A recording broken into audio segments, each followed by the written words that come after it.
This should be easy for Keta. She was so outspoken. I'm sure some of her colleagues here they know that she was so outspoken. I saw even Anesu was laughing because she knows you. Oh man, it's those uh, fight behind the chats, but not on camera kind of things. But no, thank you very much for the opportunity. I'm actually very glad to be here. Guys, just a disclaimer, please don't mind if my son comes here and makes noise. It's just the two of us in the house right now. Hey, Tumi, you're here. Sorry, I see Tumi, you just said I'm an ancestor. Yes, guys, that's what we call repeat soldiers. You're an ancestor. Don't feel bad if they start saying that. It's normal. You embrace it because it's the only way you actually deal with the whole not making it and having to start over. So, good evening once again. My name is Ketabahle Mchunu, eligible to register CASA. Um, this journey has been long. Um, I did my first year, actually my undergrad I did at UJ from 2014 till 2016.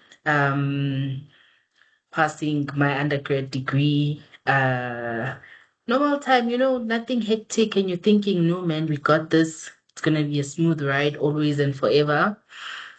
Then came 2017, my first year of CTA with UNISA. You, I think that was the first year I actually failed and understanding that hey, failure is a part of life because I'd never failed through high school. I'd never had issues. Even with my undergrad, I think I just got a low mark for text. The first year we started with text, attended the winter program, and then everything was fine. Um, so never really experiencing true failure. So that was the first year where I actually felt what it was like to fail. But in hindsight, I do realize and understand why I actually failed. I was doing with UNISA. So UNISA, there's no like classes. Well, there's barely ever classes. It's self-study. And I wasn't working, so I was only doing like promotions to, survive, get some money here and there, which I had been doing throughout my undergrad. So I was like, no, man, I should be fine. But I only started preparing for tests about 2, 3 weeks before tests would come. So that wasn't enough time, obviously, to prepare. And I was just living my best life. I was enjoying life, free, going wherever I wanted to go. So when at some point in this journey, when I sat back and did reflection, I realized why that year didn't go well. Um, and then 2018, I joined AG. Now I'm a first year with my articles, and I'm still trying ECTA again. Um, Now the struggle of working and studying, working full time. You come home, you're so exhausted. There's no time for books, you know. So that year again, it did not go well because I just did not find the balance. Um, and I think also having to then take times to go home to spend time with my daughter. Oh, I didn't say I had my daughter when I was in matric. I guess that's where the journey starts, to be honest. I had my daughter when I was in matric. Um, that story on his own was another long, but to sum it up, we wrote trial exams. Um, in that last week where I was supposed to write 5 exams, I had to move two back so that I could write Monday, two on Tuesday, two on Wednesday. Um, Started labor, had my daughter on Thursday, and then 2 weeks later we wrote our first final exam, which was ECE. cat for me. That year I passed with 5 distinctions. And I was like, no, man, I still don't know failure. That's why 2017 was really hard because that was the first year I actually failed, despite all the other challenges that I had faced. So between studying and working and having to go home to spend time with my daughter, 2019 came around. Um, we found balance. Luckily we had good managers or nice enough managers that allowed us to come to work early. So we'd get there around 6:30 and start working so that 3:30 we can leave, get rest and study in the evenings or stay at the client to then study till late and then leave later. Um, that year I passed 3 of the modules and had subs for 2. Oh, another life-shattering moment because I'm like, now it's just these 2. I have to do the subs in Jan. Come January, I was struggling with finances then because an advance had been taken from my salary, so I didn't have anything, no money for rent. The stress was on another level, such that I couldn't prepare for the subs. So I failed those subs and I had to repeat CTA. Now this 2020 COVID year, I remember telling myself that I can't do this anymore. I'm done. If my friend hadn't called me and convinced me that no, we can do it, we'll do it together, we'll form a study group, we'll call each other and study, we'll have study sessions. There'll be 5 of us in the group, or there's other people I spoke to, and then eventually there was 5 of us in the group, and we pushed through that first year of COVID.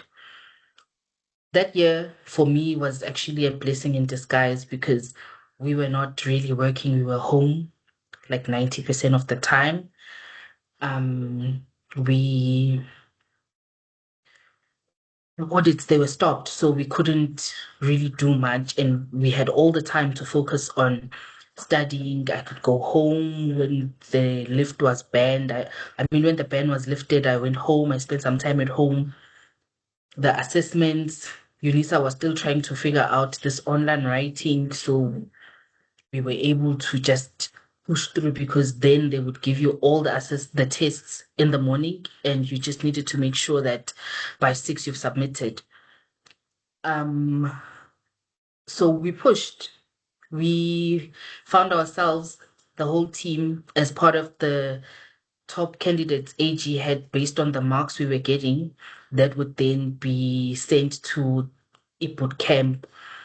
And that's where I met Endunamo because the boot camp was administered by Endunamo from, I think, October till, no, no, maybe August because the UNISA tests were around October. So August, September, we were attending a boot camp.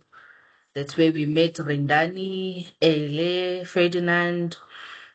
There was one more person, but I can't remember now. But that's where we met them, and that's where Ferdinand taught us about Justin Bieber. I know we've moved on from Justin Bieber, but I can't get rid of Justin Bieber. For me, it's still that you can't just rush and give the answer. You need to document or write your thought process. I saw this coming through as well later. We audit where when you write your LORs, as they are called now, you have to document your thought process, which is then the same structure you follow for APC, the same structure you follow for ITC, the same structure we followed then for CTA, which allowed us to write. I mean, it improved our exam technique so much that we were able to write and pass CTA that year with a distinction in text, because text was the one where you like that just don't go for Justin Bieber, and we were able to then say step by step each and everything that you need to consider for text, write it, and then say why it's not applicable. That way, then you are able to then get to the answer, say this is the one that's applicable because of 1, 2, 3. And um it was a great year. We passed CTA, now on to ITC. Guys, when I say every time when there's supposed to be a major assessment, there were always issues. I think for ITC, I was facing a situation where I'd moved with my cousin. I was staying alone before she came this side. She needed to go to university. It was gonna be, I think, her first or second year. And then I had to move from my place to accommodate her, move into a bigger place. She was only able to pay rent for 1 month. Now she's disappeared. She's not communicating what the issue is. And now I'm finding myself in a situation where I have to pay the full rent. I have to sort everything out. And before we got to that, whilst I was still waiting for her to tell me what's going on, there were huge fights with the landlord who tried to kick me out because now she's hiding at home. She's not here. And this was during my time. So at AG, they would give you like 20 days to prepare. So I was off for the whole month of April. So this is now happening during that time when I'm supposed to study.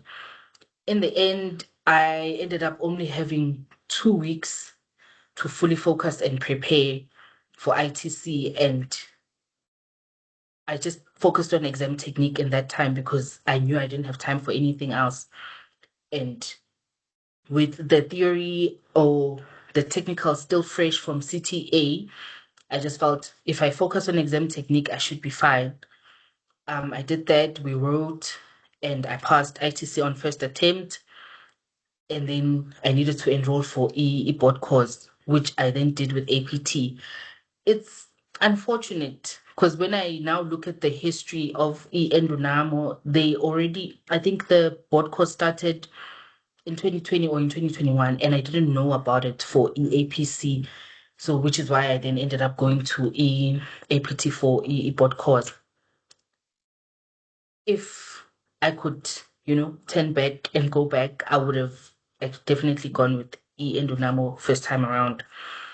I did the catch-up course, I got the certificate, went to write. That was the year that Psycha had all those issues and we ended up starting late and there were so many problems at the venue. So then we started writing. It was a very long day. We were exhausted. We didn't pass. Come March, they allowed a rewrite.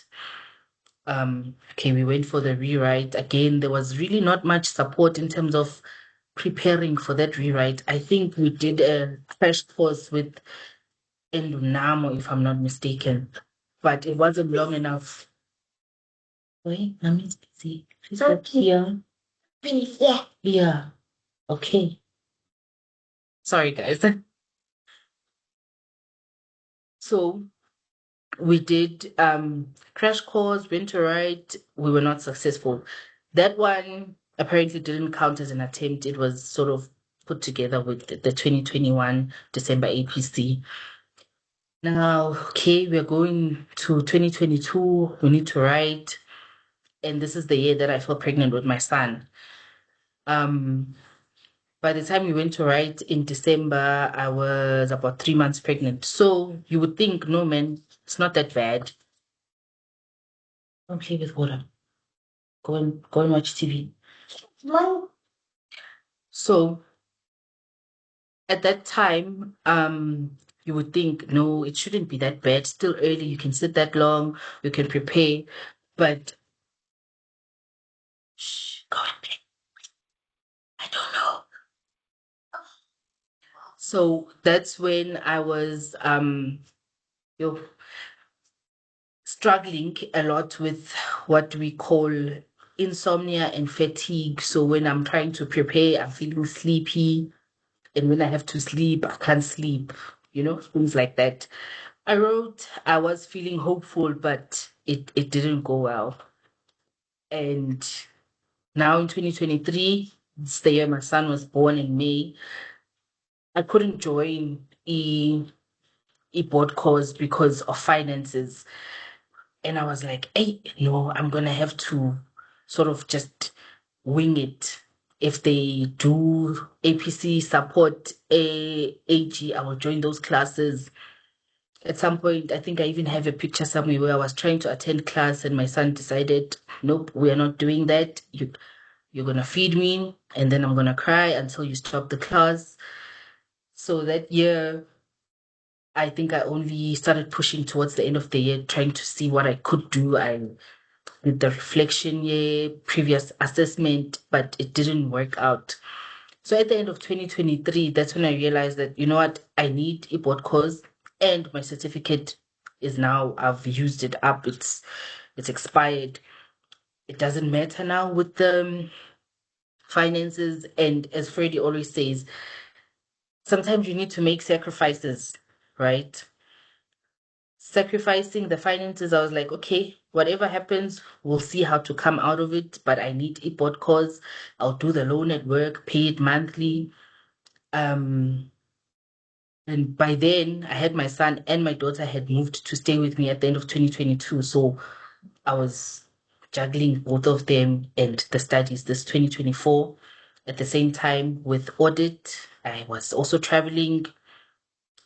I was attending, I don't think I was missing classes, but I think I wasn't present in the classes. And as you attend, or if you are a return soldier, you will know that presence is very important. So I wasn't present in the classes. I would, yes, I'm in the chats. This is 2024. I'm in the chats. We are talking all the time. We are on WhatsApp. It's fun. We are laughing. But I'm not even really hearing what I need to be hearing. I'm not doing the activities I'm supposed to do. I'm not doing the reflections. I'm just going through the motions. I would write the assessments. I think we only picked up on needing reflections and being more serious towards the end. And it was unfortunately too late for us in our group because I think only one person had a certificate then and went on to write. The others, they got certificates, wrote and didn't pass. And then I didn't get a certificate at all in 2024 and didn't write at all. I remember I'm part of a Stockfell and we were supposed to have our year-end getaway that weekend before APC. So when I didn't get the certificate, I decided I'm going to the weekend away because now there's nothing I can do anyway, and I'm depressed enough as it is. I'm not able to write. So I went, I partied that weekend, and I just tried to forget my problems. Come January, my mentor came back. I'd had my mentor throughout 2024 and she had worked with me throughout 2024 and encouraged me, but I guess it was just not meant to be that year. 2025, she called me in Jan and said, Girl, you've had enough time to lick your wounds. It's time to get up. I'm gonna, are you registering with Endunamo again? I said, yes. She said, okay. And we are continuing. I'm still your mentor. I said, yes. And she said, the program starts now in January. So I joined the comprehensive program, which started at foundation phase. And there was a lot of work I needed to do in terms of shifting my mindset to say, all those years, yes, done and dusted, but we can't do the same things we did then now. So your mindset needs to change. I had to be intentional about involving God right from the start because I know I had fallen off. I was just pushing on my own strength, and I knew that I needed to invite him to give me the strength because mentally I was not okay, emotionally I was not okay, and I needed more than just myself and my own willpower. So in that moment and in that speaking to Makanani was my mentor. She's gonna come and see you guys at some point. Please don't all want her at once. She can only take two at a time. Then we continued with Makanani. I joined in January, attended all the classes, um, did the activities. February came and the pass rate was through the roof. And I spiraled. I went down into depression again because I was like, that means I could have also passed. That means that the assessment was easier. Why did so many people pass? I could have been one of them. It was a really tough time. This is the period I'm talking about. The results came out last week, and these 2 weeks, I'm just sitting there and just crying because I feel like that could have been me, and now I have to sit here and do this again. Um, took a lot again for me to now pull myself out from that, but I needed to tell myself it's okay to grieve my losses, it's okay to cry about things, it's okay to be sad, but I need to be sad and then move out from that, because if I pretend that I'm okay, it will keep coming back. So I need to say, no, I'm not okay. And this is how I'm choosing to deal with it in the moment. And then I'm giving myself this time, certain time, maybe 1, 2 weeks to deal with that. And then I need to come back and get back on the horse and continue. And again, Makanani was there comforting me through that time. And she said, okay, we've we've dealt with it, we've cried, we've grieved. It's time to continue and move on now. And when development phase started, again, my mindset, I had to say, look, now we are getting into this again, and you can't afford to keep going back to being sad and feeling sorry for yourself. It's not helping. So I did that. We continued. We did development phase demonstration. We attended, and I was intentional and selfish with myself to say, I'm not attending things that don't add value to the journey that I'm in now. If I'm going to church, that adds value because it's helping with my spiritual and mental well-being. Seeing friends, I think I didn't really have a social life last year. I just focused so much on being here, but I did have my break or resting times. So usually you'd find when we write, after writing, then I would go home, because when I didn't get my certificate the previous year, my mom said, look, bring the kids because you need to focus. Excuse me, you need to focus. So the whole of last year, my kids were staying with my mom. So every time we wrote, I would then go home for 1 week, spend a week at home with the kids. I know in that week, I'm not studying, I'm not reflecting, I'm not doing anything. I'm just there. My son, my daughter, my family. By the time I come back, I need to then be selfish again with myself. They can only find me on the phone, and if I'm busy, they're not allowed to call me, or I don't answer and tell them that I'll call you back. Then I'm reflecting, I'm preparing whatever I needed to do.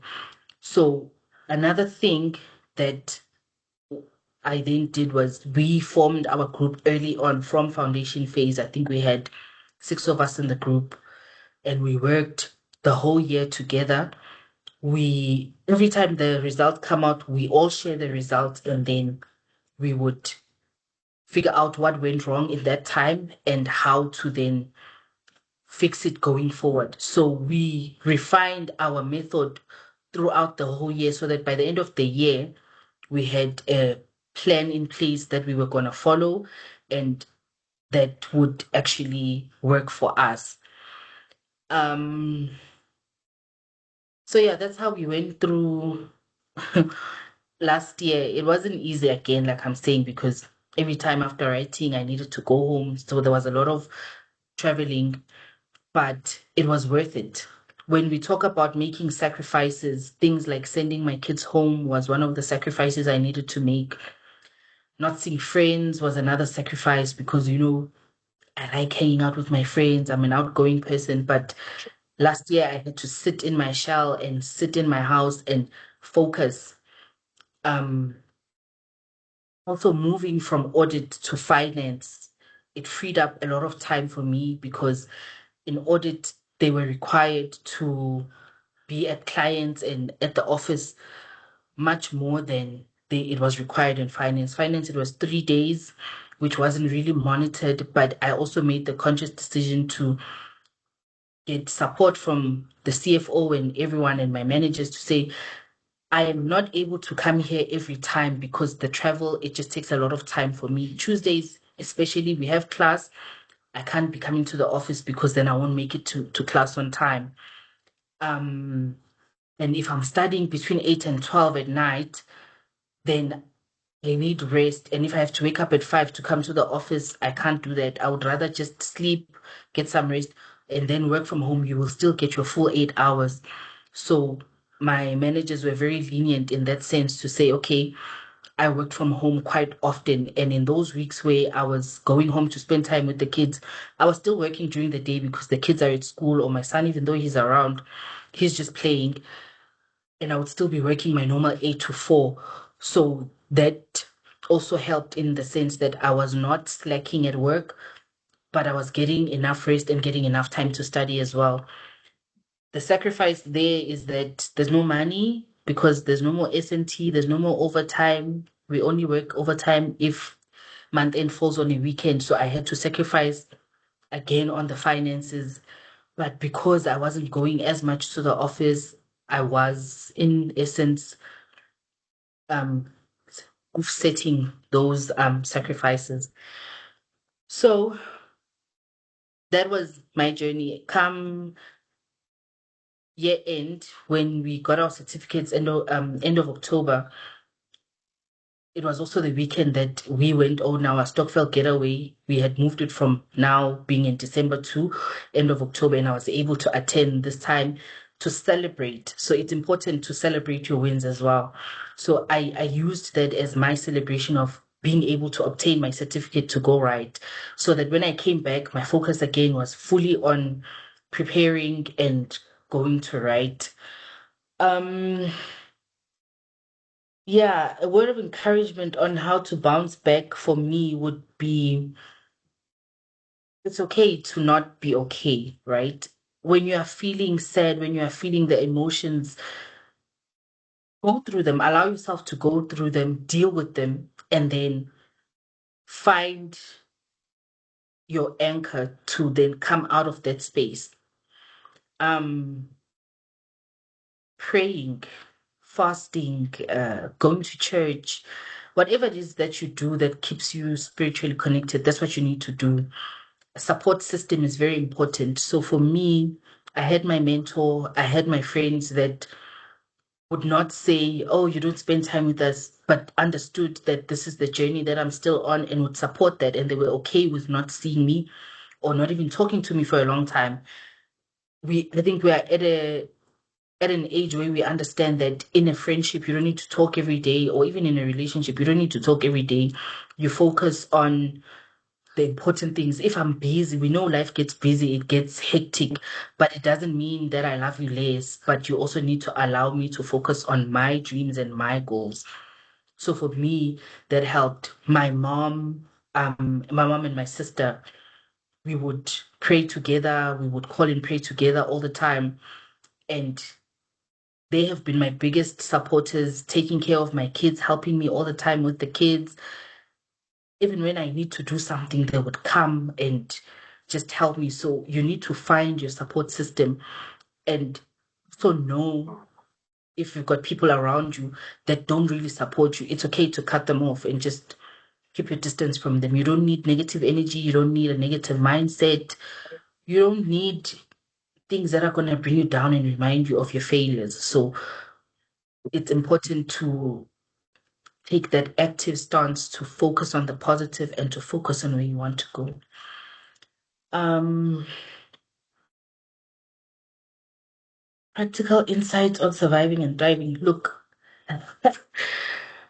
a lot of people will tell you about exercise. I didn't do it as much, but whenever I started feeling like, okay, my body is tired, like during preparation, those 5 days, there were times where during my dinner break, I would then go take a walk, 45-minute walk. I would be counting steps. I need to get to 5,000 steps and then come back, take a shower. Somebody's mic is on.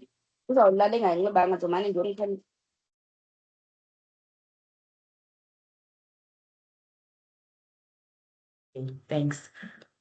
So when they talk about exercise, they're not talking about hardcore exercise such that you can't continue. A simple walk, like I would walk just to get my 45 minutes in, which is 5,000 steps, and I come back, take a shower, and by 6, I'm sitting down, I'm ready for the meeting with my group. I would have already pushed the whole day by then. So it is important to have a structure, right? In the 5 days that you are preparing, you must know exactly how those are structured before you get to the 5 days. You don't meet with your group on day one of the pre-release period to plan how you're going to go about it. You meet before And then by the time Friday arrives, you already know when you are going to meet, and how you're going to meet, the times, and the only thing you meet for on Friday is to discuss the triggers you've identified and how you are then going to tackle them, and when you're going to meet again to discuss. So for us, that helped on the survival and on the preparation. We had a structure and reflection again. Yes, it's a personal thing, but you also need to reflect with other team members who can then give you their point of view.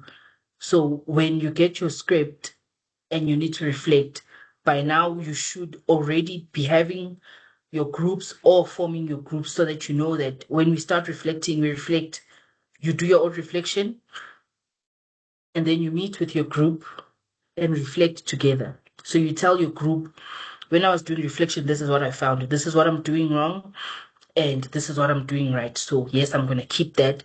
And on what I'm doing wrong, this is what I need to change. Or you get um tips from your team members on what you can do on that. You can rotate scripts, mark each other's scripts again. That also helps with you seeing writing styles and the time to play with what works for you is now, not in the assessment. So if you're a repeat candidate, you've tried a certain way and you feel like maybe it's not working, with the baseline or with the there should be a mini case study coming up. You can change the method and see the outcome and if it will work for you. For me, what worked in the 5 days, we start on Friday, we're reading the pre-release. We would have our meeting at 1, discuss the triggers, identify which ones we need to do by when, and when we're going to meet to discuss.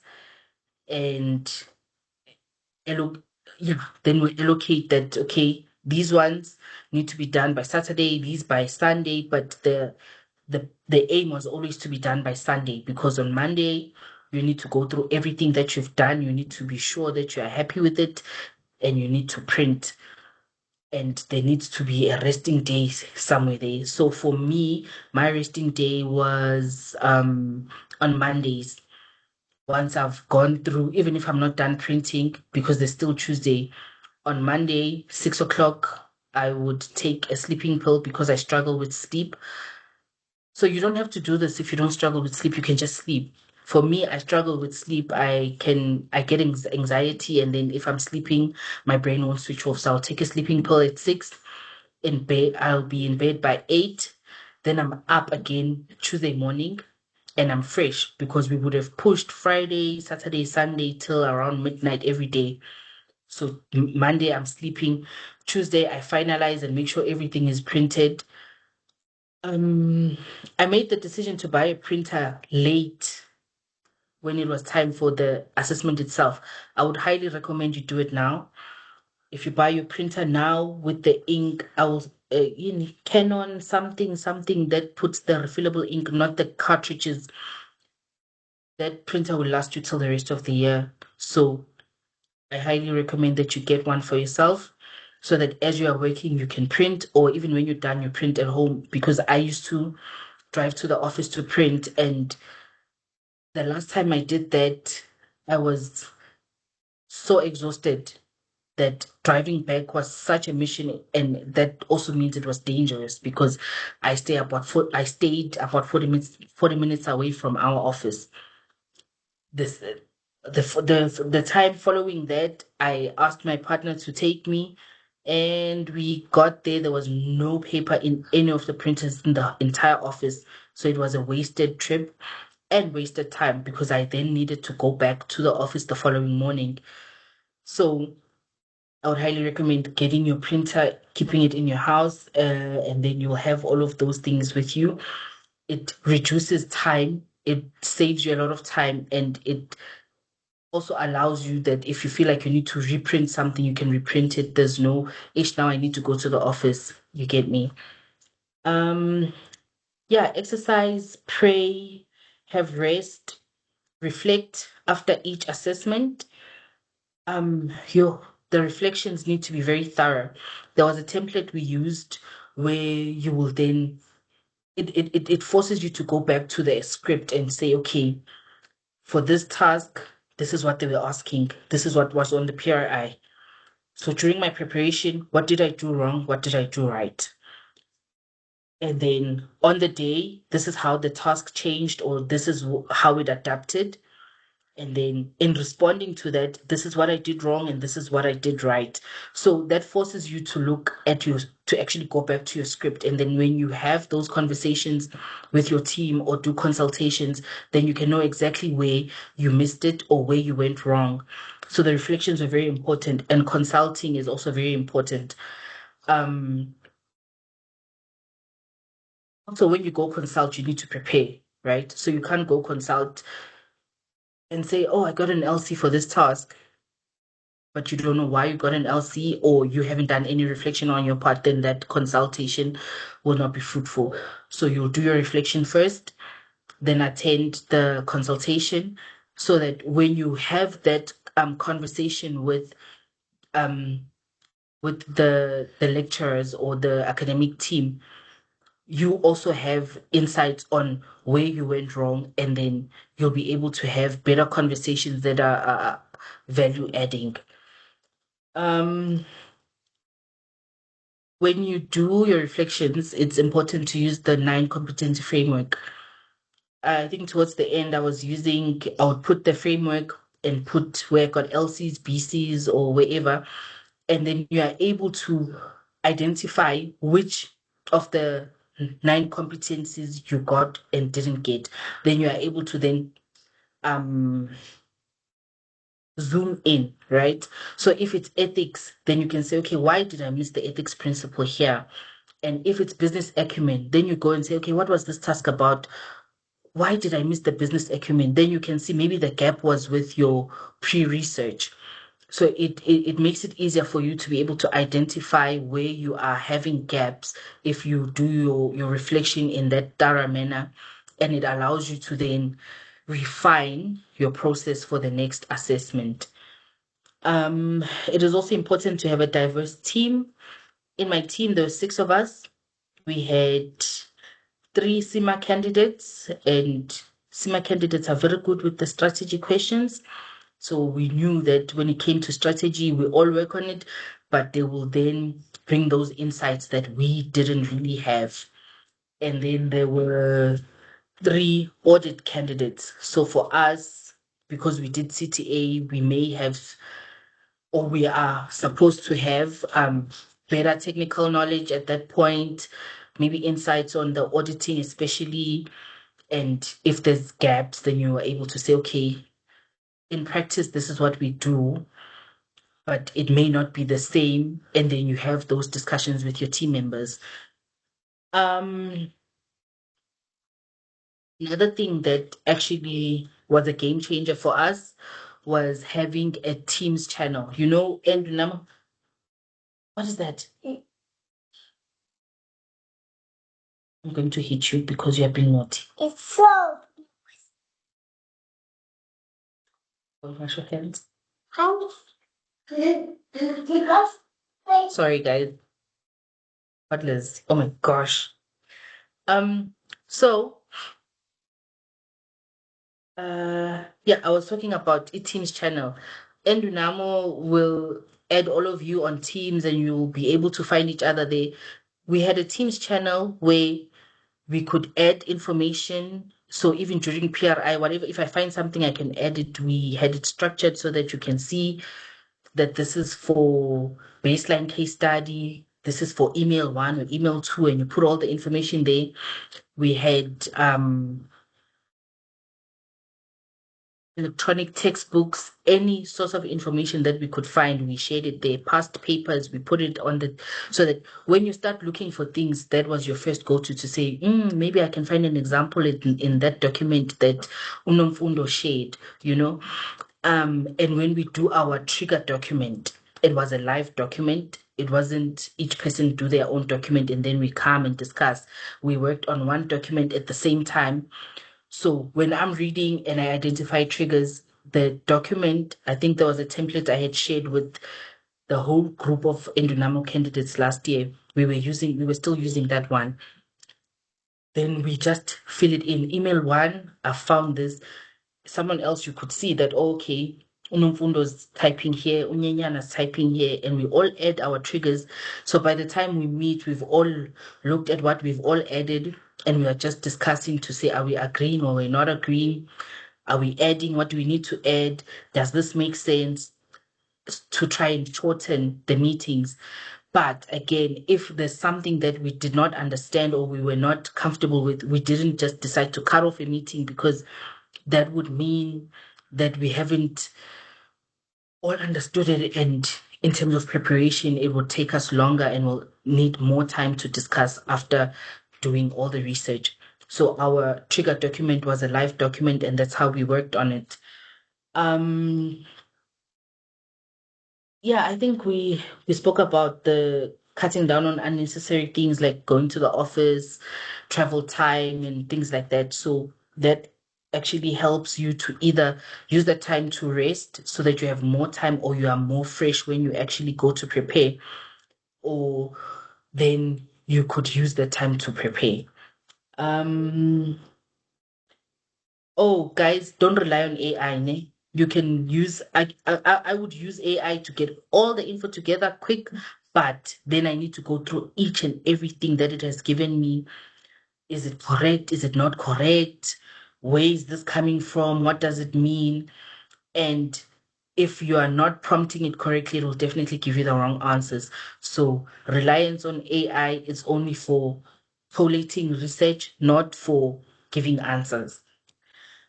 Um, yes, be selfish during the assessment period. If at home they want to call you and tell you someone is hitting who, switch off your phone. And this is the same thing that is applicable on the day. You need to be selfish. Your mindset needs to be in the right place. You know, the way mindset is so important. I know people that did so well throughout the year and then didn't make it at the end of the year because of mental issues or mindset or not being present on the day. So it's very important to be present on the day, to make sure that you've planned everything down to the route you are going to use, the food you are going to carry, pack everything the previous night, get your rest, have your water, but try not to take too many breaks, toilet breaks. That plays on your mind. Now you come back and you're like, oh, this one has been typing. You start thinking about a lot of things. And don't change what works. Don't change what works. I remember in one of the assessments, we did a mini case study. I had picked up that when you write, you need to say, what is the issue? Why is it an issue? And what is recommended? But in one of the assessments, because for me to remember that to answer in that format, I was using a table. I removed the table and forgot to then say, what is the issue? Why is it an issue? And what is the recommendation? And my results actually showed that now I'm not applying that. So I'm like, I'm not gonna remove my table. If my table works for me to think in that manner, I'm gonna follow my table. So that was what that is what I mean by not changing what works. So you either say what is the issue, why is it an issue, and what's the recommendation, or you follow the IPEC method, the issue, the principle, apply it, and then conclude. That works usually better for accounting and auditing and tax. But if you follow either that or what, why, and recommendation, it it will allow you to document your thought process, and your answers more often than not will actually be taking you in the right direction for you to gain as many indicators as you need. Yeah, I think that's it from my side. If anyone has questions, you're more than welcome to ask. And if you need any of the templates I refer to, you can let me know, then I will share them with Ellie to share with you guys. Okay, thank you.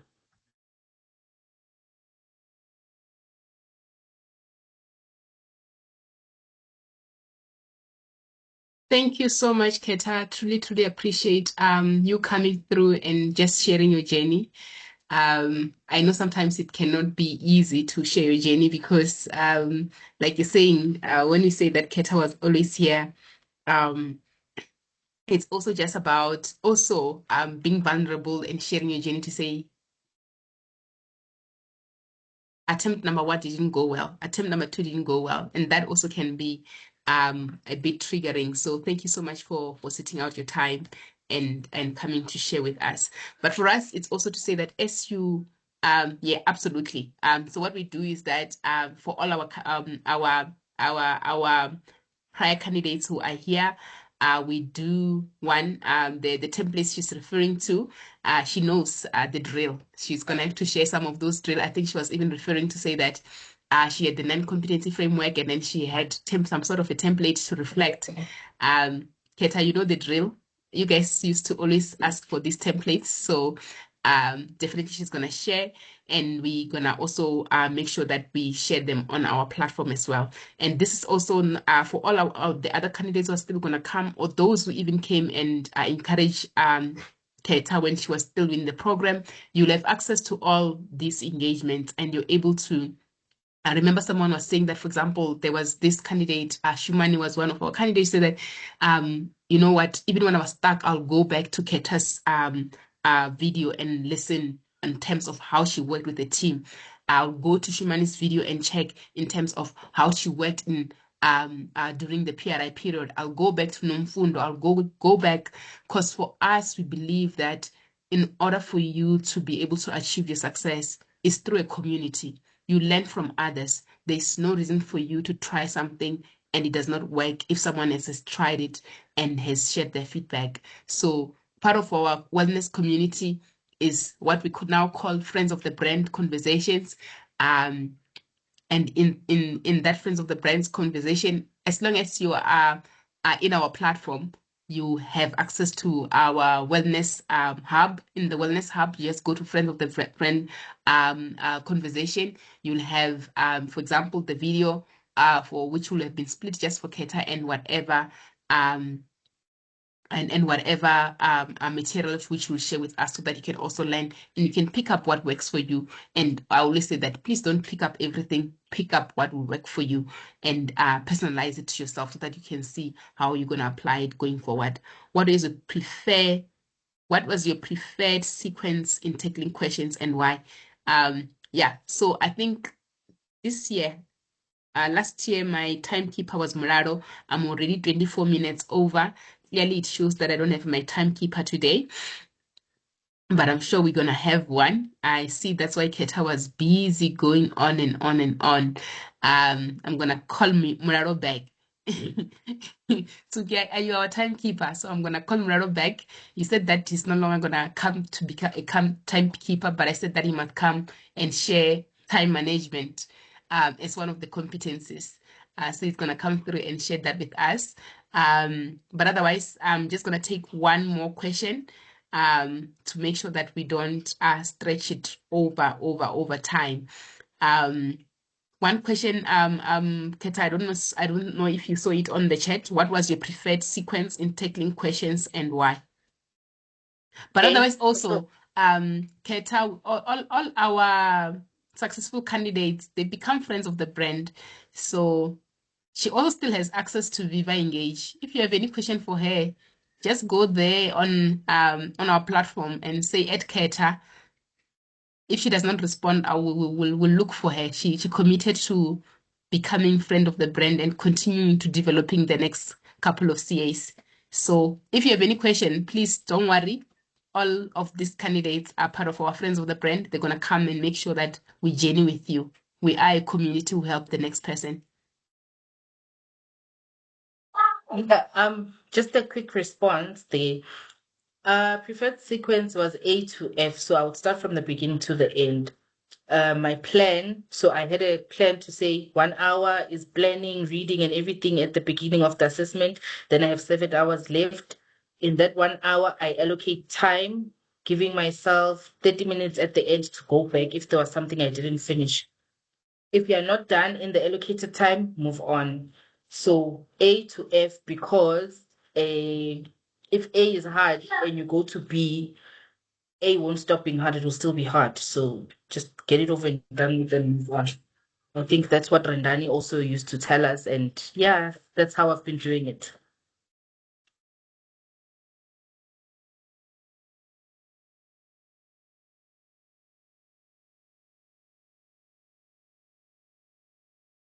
Thank you very much for that. Yeah, as I said, guys, we're looking forward to partnering with you. For us, is to say that it did not go well, but it should not end there. We are here to support you. We are here to walk the journey with you, and you are here to engage. You have a community behind you. Let's partner together and let's make sure that come December, by the time December come, whatever some of the gaps which we have identified, we have already addressed them, and we go into the December APC with confidence because we would have journeyed together and would have also addressed whatever challenges you have had. I'm looking forward to engaging with each one of you. If you're already in our platform, you're welcome to just drop me a message at Ere, there on Viva. I'll definitely respond to you. But if you need any other further assistance, as I've noted, we do have our WhatsApp line, which you can engage with. You're welcome to drop us an email on admin@endunamo.africa and we'll assist accordingly. Or if you have any questions, you're definitely welcome to just engage with us so that we can clarify those and make sure that we can start the journey together. And the aim is to, and it will end in CA. So we're looking forward to engage to partnering with you, and we're gonna turn this around and make sure that you do also achieve your dream. Thank you so much and have a good evening.